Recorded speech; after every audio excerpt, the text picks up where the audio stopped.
So you began this journey into stunt piloting at a young age. Obviously I've read the book, Fred, and I thought it was fantastic, but tell the listeners about that first moment you saw a helicopter and how it changed your life. Yeah, I mean, I was 8 years old. I was in Africa, on the west side of Africa, because my parents were teachers, were living there for 13 years. And I was in the street, just with my buddies. So you have to envision, 4 or 5 kids, 8 years old, not much clothes, like just it's pretty hot over there. And then we hear that machine, and it's called an Alouette 2. It's like a Mad Max helicopter with a lot of steel and open structure at the time. And it's very noisy. And that machine came like pretty low above us because we were close to the local stadium. And, as a perspective, as 8 years old in Africa, looking at that machine, it was like an alien ship landing in our neighborhood. So we just see that it's going towards the stadium. So now we're starting to run. And it's not just us. There's like 300 kids running. All the streets, converge towards the stadium. So it's like crazy event. So we're running like crazy, almost falling and all that stuff. It's like, whoa, super fast. And then we get there, and that's when the machine is landing in that stadium full of sand. There's no grass, so the dust and the noise, and it's electrifying. It's insane. And then everybody's like, the eyes is here popping, looking at that. And then that helicopter land, there's no doors. And my social study teacher stepped out of the machine. And then he see me, he sees me. So he said, oh, Fred, what are you doing here? I'm 8 years old, And then he said, he was going to take some pictures of a river that burst into the ocean. He said, you should come with us. I'm 8 years old. We're talking about in the 70s where there's no safety thing. It's not, go ask your mom, come with us. So I'm going in the back. And I'm sitting by myself on the side of there's only 3 seats in the back, and there's no doors and there's no seat belts. Why bother? I'm 8 years old. They have no problem to ask me to sit there. Today, that will be impossible. Yeah, it doesn't happen. Anyway, I'm sitting there, and we taking off, but I think I'm going to fall. So I'm holding, and those seats are more like a military kind of seats where you have the tubes. The tubes on each side is just a piece of fabric. It's pretty rough. I'm holding that to my life. And each time the helicopter is turning, I think I'm going to fall, even if we don't, because with the, it's like on a motorcycle, you're not falling off the bike when you have speed.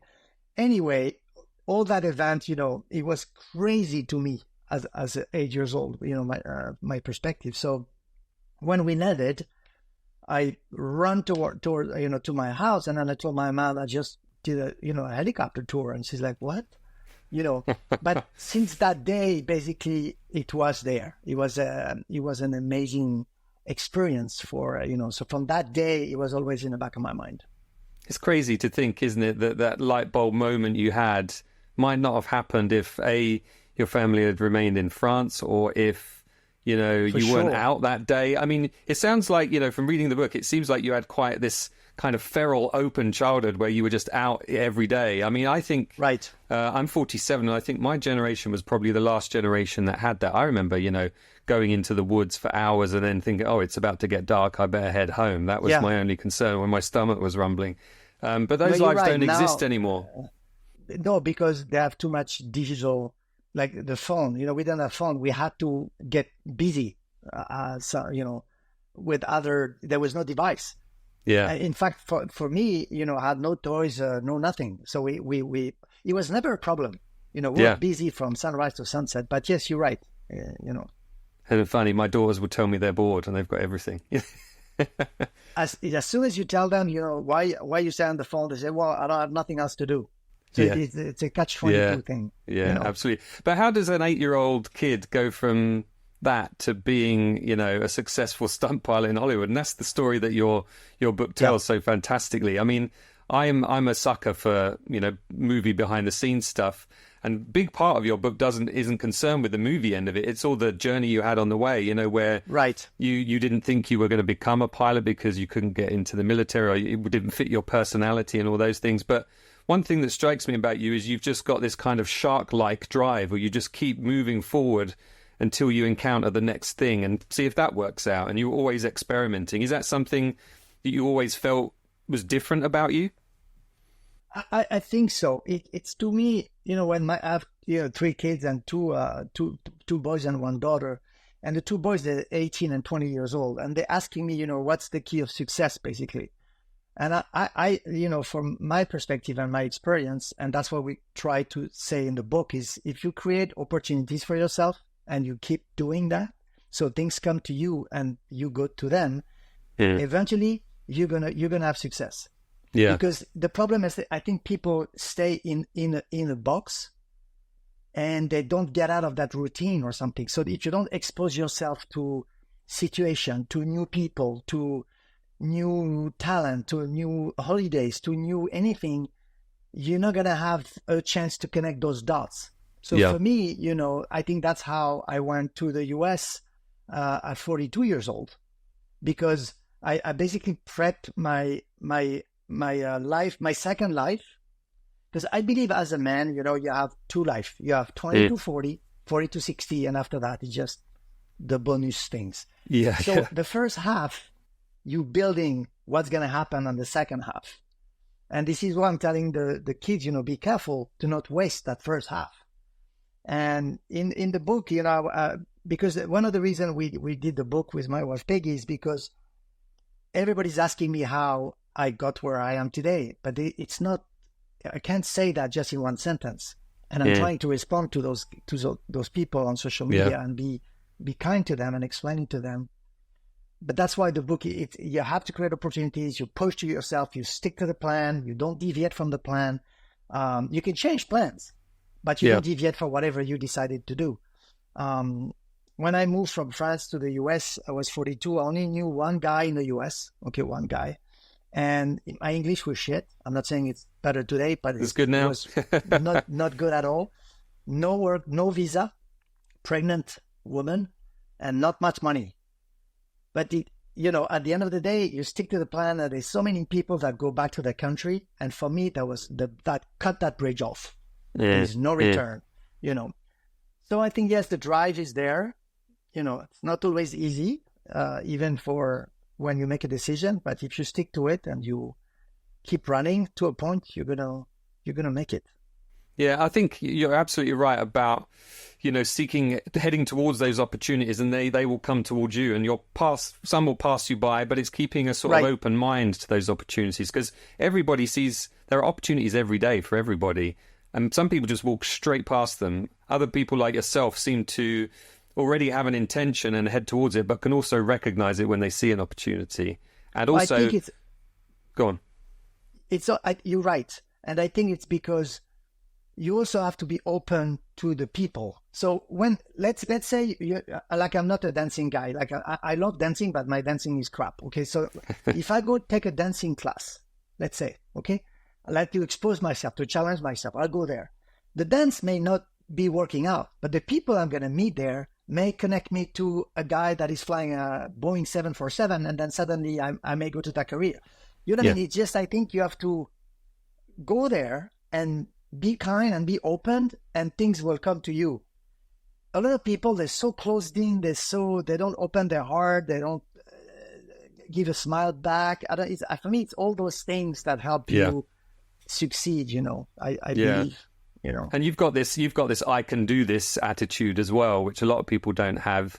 You've reached, as you'll see when you read the books, listeners, you'll see that Fred strove to reach one point and then reach that point, but that wasn't enough. It was always something else that you wanted to do.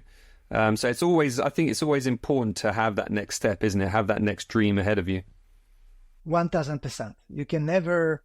We always say it's about the journey and not the end goal. And I know it's a cliche thing to say, but the truthness of this is you do the journey, and when it's done, then you need another one.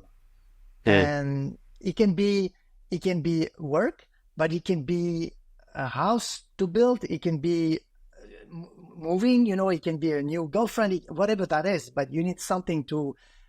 The way I see it is, you're on a bicycle, you always have to to move your pedals and keep moving. If you don't, then Yeah. you fall off the bike.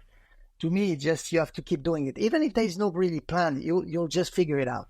Yeah, yeah. People say to me quite often, and my endeavors are much smaller scale, but they say, Jamie, how do you do it? You've got like a job that takes you around the world. I work on Formula One. You've got a podcast, you've got a family, you're doing a documentary, you've put a book out this year. And I kind of look at these people and I say, well, what are you doing? You're watching every episode of Game of Thrones or something. I don't know what it is, but I'm not sat there doing nothing. I'm always trying to do something, because otherwise I just kind of vegetate. I need something. No, you need my wife also always says to me, something creative, And one thing may work, the other one doesn't work. Yeah. It was the same thing for the book. The book for me, I'm like you. I travel all around the world. I'm gone 6-7 months a year. Yeah. In the year, my family, when I come back, I have to, be available for the family and everything. And the book, we just, in 2 years, we did it. It was not easy, but we did the book, and we didn't know where the book was going to take us, and at the end of the day, the book is more to share my journey. It's not a money thing, as you know. A book doesn't make any money. It doesn't. No, but we did it because we stick to the plan, and we, you have to do that. I think that's the difference between people that be happy about their lives and some people that will have regrets. I'm not gonna have any regrets. That I can tell you that.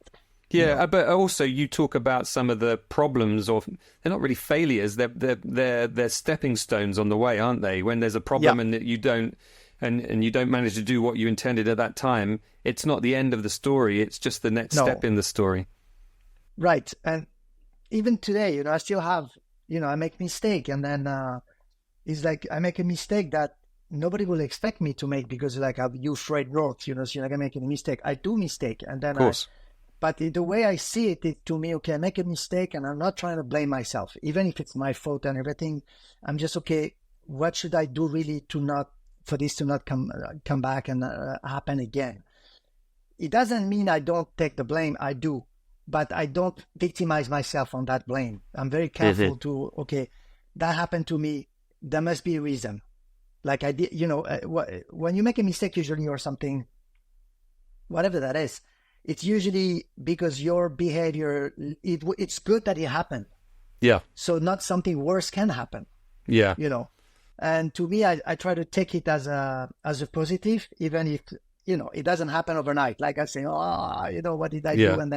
And then I go back up. But to me, that's the way you need to manage mistakes, because we all going to make some. If you are, you drive and you go through life here, and I'm gonna make some stuff. So yeah, it's allow you to keep going in life. And in the book, I really open heart to everything that happened to me. Yeah. And that was some crap stuff. Yeah. Well, I just think of one example of when you're flying a helicopter, I forget where, maybe in the jungle or something, and you clip an antenna, and the helicopter kind of flips over now.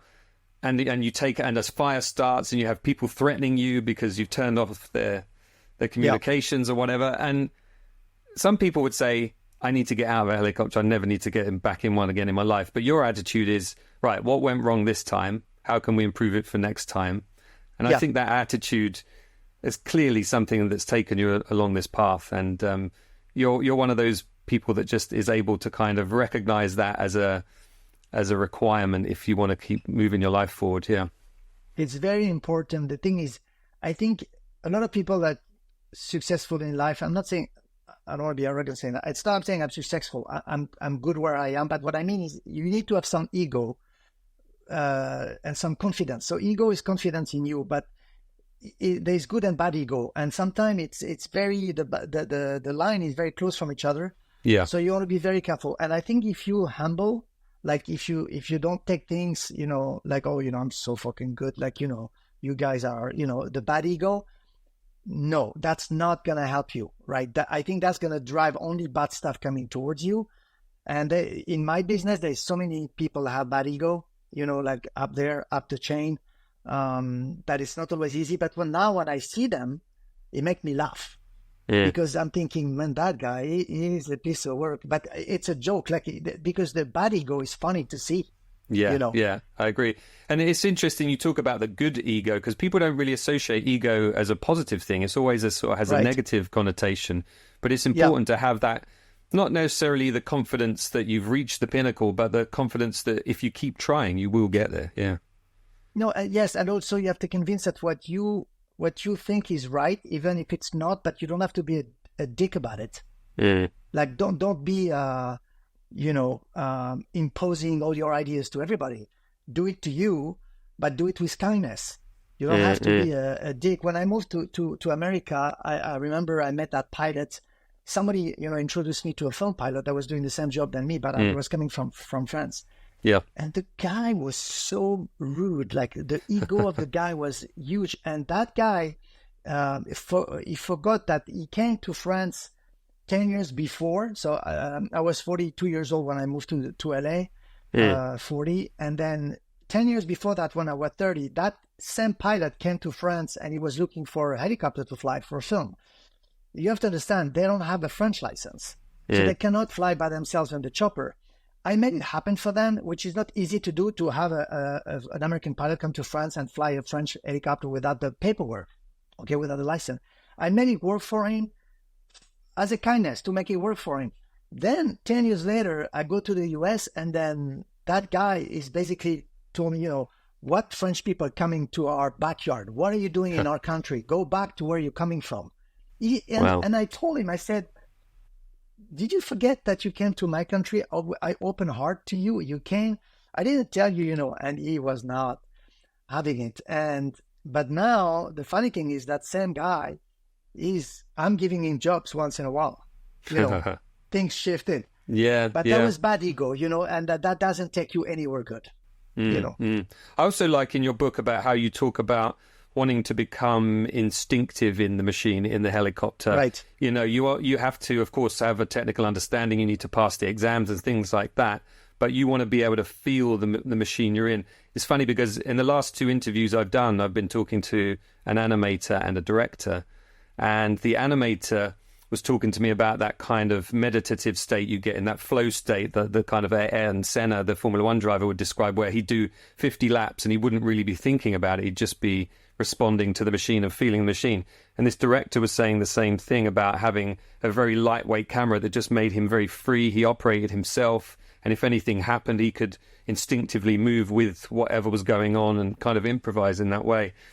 And I think somebody like yourself, who you think of a helicopter pilot as a technical operator, maybe in the general public, but really there's a real art to it, isn't there? There's a kind of there's a real craft and art to it that is really like an artist. No, it's 1000% like that. And I think, to me, the instinctive part, so you're an instinctive person or you're a technical person, if you want to be connecting with whatever it is, a bicycle, a car, and a Formula One, a camera, a helicopter, you have to be in that mood where you're connecting. You have to dedicate your energy, your effort, and your mental mind, your set mindset to the connecting part. And I truly believe that today, and it's a bit of a shame, but a lot of helicopter pilots, I would say 90% of them, are taught to just be an operator. They're just operating the machine. They're not connecting with it. And the problem in helicopter is because you have all those jobs that are pretty complicated, like firefighting, rescue in the mountains, filming what I'm doing. But whatever you do, you need to connect with the machine. Long line where they have a line and they drop things off in the mountains. You have to connect with your machine. You have to become one. The problem is most of the guys only learn that on the way. Like for me, it took me 20 years to understand that concept. I had it, but I didn't know I had it. And then I understood that I need to fly if you take the control on the helicopter, you have a few different control. You have the main one here, the cyclic, it's called. It's the one that are controlling the blade and everything, the direction. And you have one. By the way, Fred, just to interrupt, your camera stopped when whatever you did a minute ago. Your camera stopped moving. I don't know if it's. I'm not. You can see me? I can see a still of you with your arms crossed. I think, as you know, when you swiped something on your screen a couple of minutes ago. It was somebody that called me, so I just put I didn't take the call, so that's what I did. Okay, maybe it's okay. Okay, so go back. You were just talking about the controls what you have. happens is you have, the pedals that go left and right when you have no speed, like if you hover. You have a main control here called the cyclic, and this one you push forward, you go forward, but you're also going down. You pull, you go up, and then you can slow down left and right, and then you have something on the left. That's the power. Is go up and down, but it's the engine. And then what happens is most of the people, when they have the control, if you tell them to go left, they will move it like this, like they push it. Instead to do this, pressure point. So just put pressure and connect with this, and then it's a pressure. It's not a movement. And I believe that it took me 20 years to understand that that's the way you need to fly. It's with pressure. I was doing it, but I didn't understand what I was doing. Now I can really clearly see it. And then when I see pilots that I fly with them, it's like, why are you moving the control like that?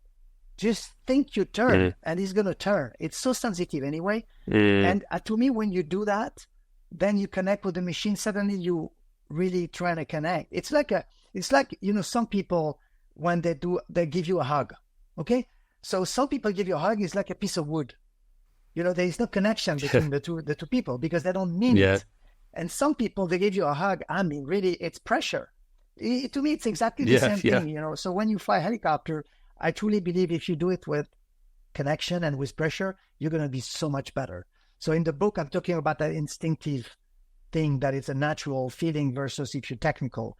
Like an airline pilot is more technical because that's what he does. Everything is the processes, is a control, is a switch, is a plan, computer. They're more flying a computer, the truth is.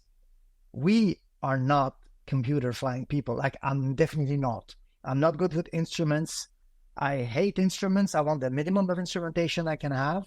If I can have one, I'll take it, And I think that's why, I'm lucky to be good in the film, in the filming things. It's because I'm an instinctive person. So the book is reflecting a little bit of that, the explanation. Just out of interest, has the computer world tried to inject itself more into the helicopter realm, like, in the way that it's done with aeroplanes, or is that something that just doesn't work because of the physical technology that's there? They're trying to do it because the way to connect with the machine right now, the machine are designed with hydraulic system.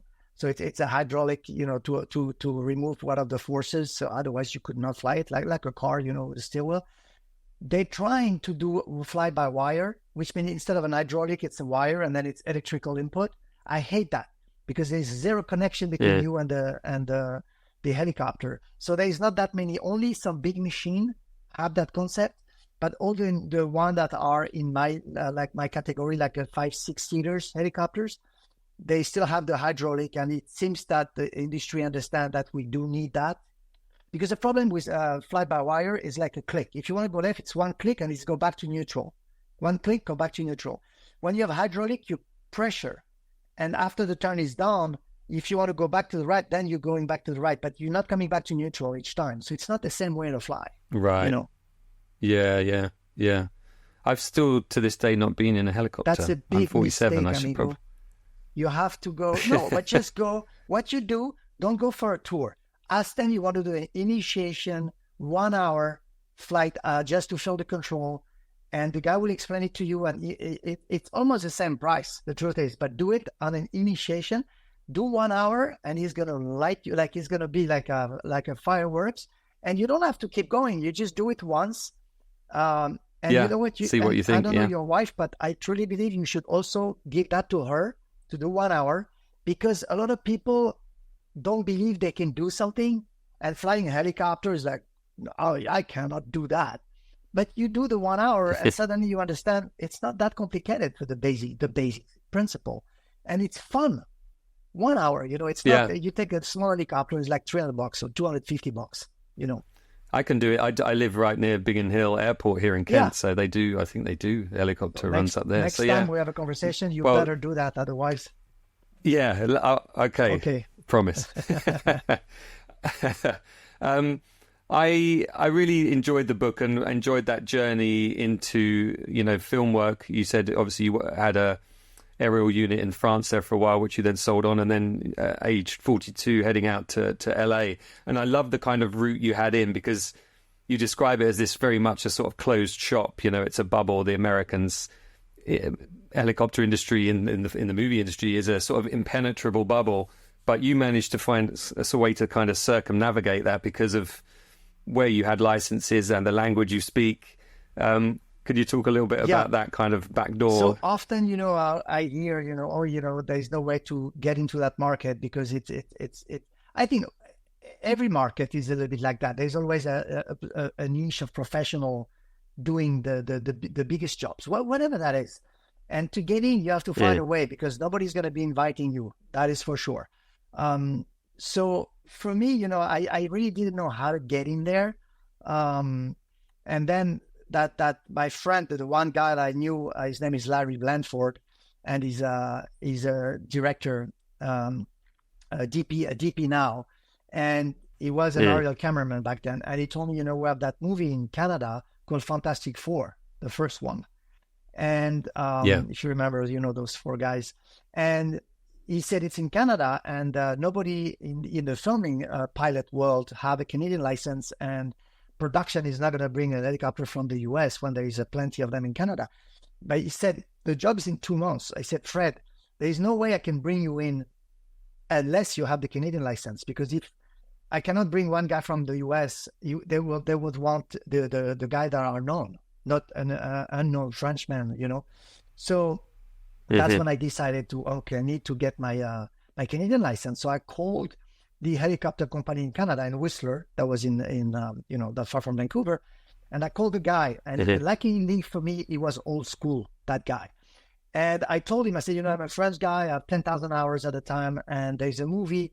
And I said, and they want to use your helicopter for the show, but they want me to fly. And he said, well, you don't have a Canadian license. I said, I don't. But I said, if I do have it before the job, would you let me fly your machine?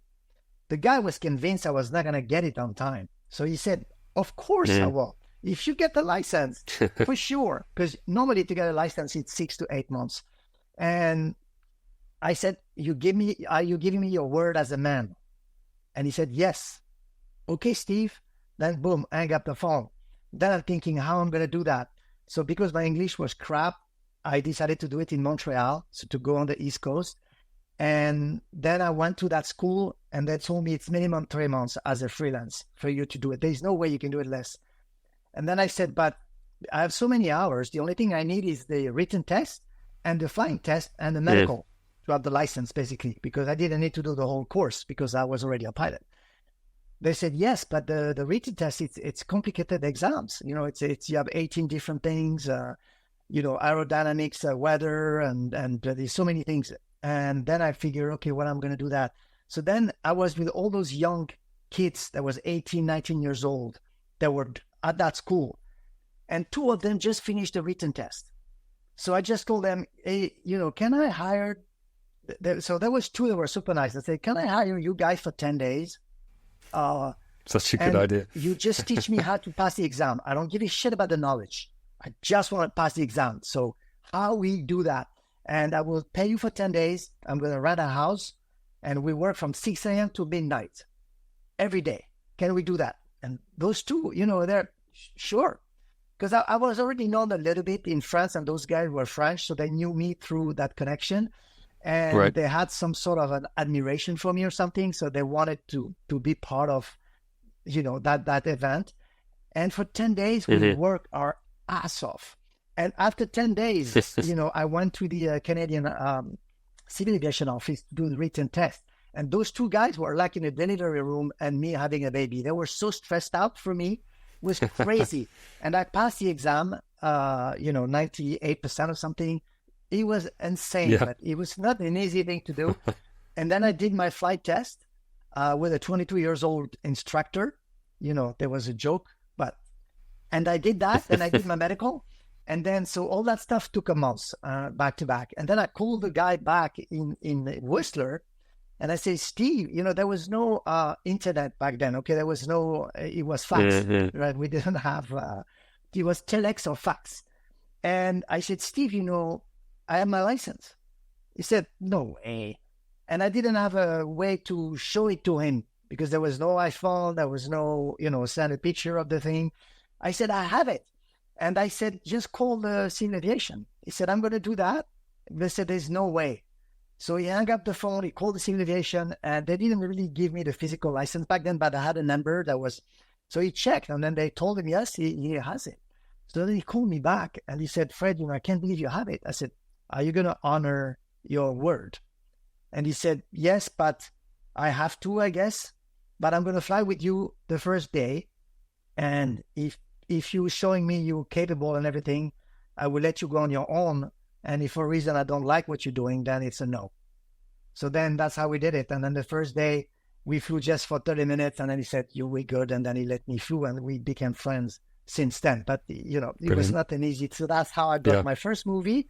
And then from that movie, a second one and a third. But it took 5 years to be financially sustainable when I moved to the US. So I had to go back to France to keep doing jobs to, feed my family, basically. Mm-hmm. So it was not necessarily easy for 5 years, Yeah, that's an amazing story. I love, again, it's just that drive to just reach that target.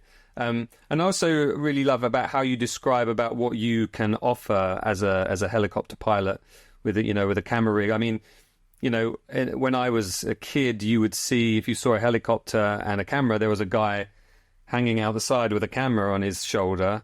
But these days, of course, we have all the sophisticated, stabilized Cineflex cameras. Yeah. And I know we use them on Formula One, of course, on our coverage there. But I love what you can offer, not just technologically and with your experience as a pilot, but your understanding of the story as well, and the understanding of what that shot is intended for. What is it doing? How is it driving the story along?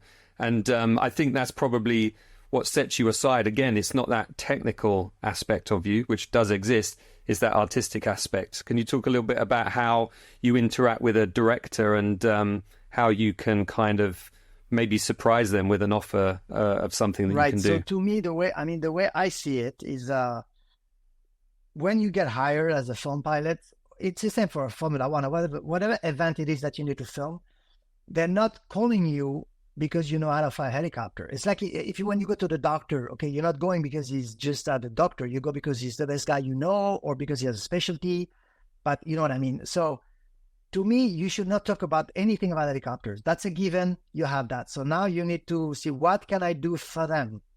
So I need to understand, what they want to do with the footage. Like even Formula One, okay? If Formula One, they're more focused on who's going to be winning, who's going to be losing, or are they going to be interested more about the flow of the race? Are they going to be interested more about the scenery around the race?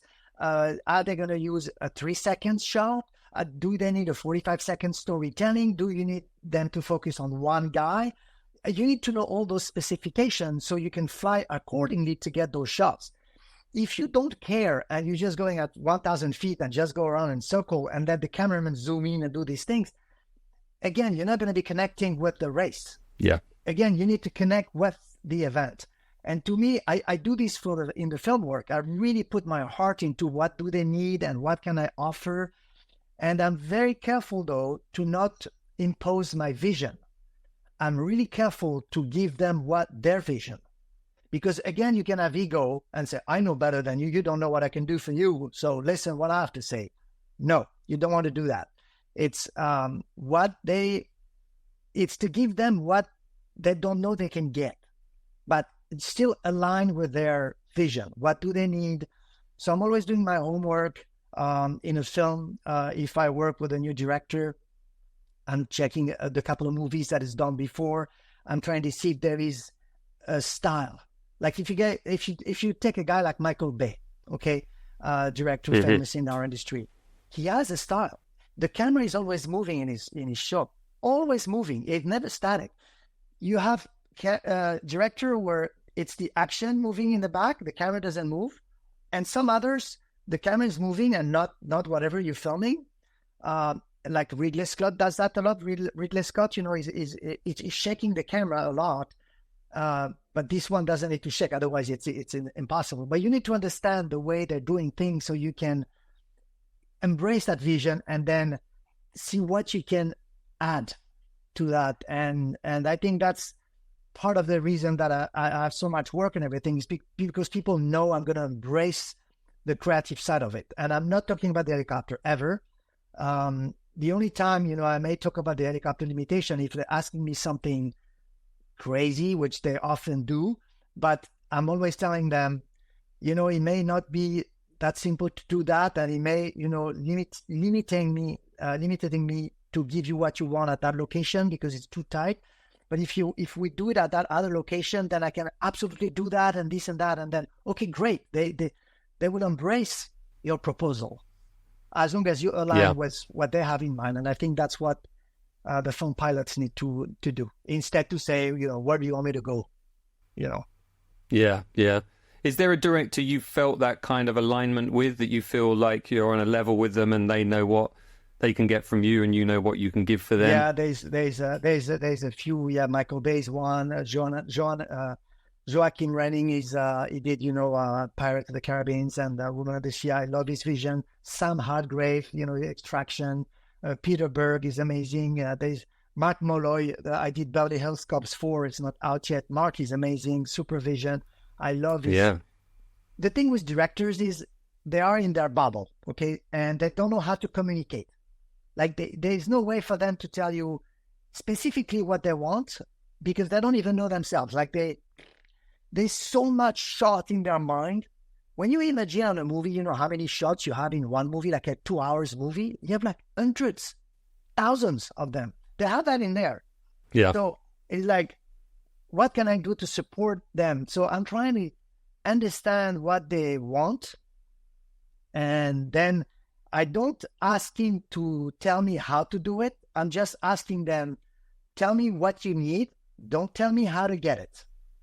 You know, and then I when I understand what they want, I'll try to think, how can I do better? How can I get them this, exactly that, but better? Can I give them more, you know, if it's epic, if it's sexy, if it's a 3-second shot, I'm not flying the same way than it's a 45-second shot. So if he's telling me, you know, there's a dialogue in the car while you're showing that car going from the airport to the city, you know, I'm not going to shoot it the same way that he's telling me, we just need to see a 2-second shot of that car going to the city. I'm going to shoot it. I'm going to fly differently. So I love all that part, you know. Yeah, yeah. I love in the book as well. I've got the book here with me. I love in the book here is the QR codes in the back, so that you can see some videos. You can scan them on your phone and you can see the videos of, you know, the video clips, the trailers, the helicopter scenes and things that you've been involved with over the years. I thought it was a really nice touch. I think it's really cool for movies because it's because in my mind it has to be entertaining. If you only have like 400 pages of blah, blah, blah, blah, as a pilot, it's hard to read because we're not reader, you know. So I really want, so that's why we did the QR codes, and people can go watch the videos and look at the story, and it's suddenly, you know, I think it's way more connection. Yeah. I mean, there's so much that we've not talked about that's in the book, but we'll leave that to people to discover for themselves within the book. I appreciate your time so much today, Fred, and I thoroughly enjoyed the book, pleasure. And I've already bought it for 2 other people, and I've recommended it for others as well. So thank you so much. Thank you. Super.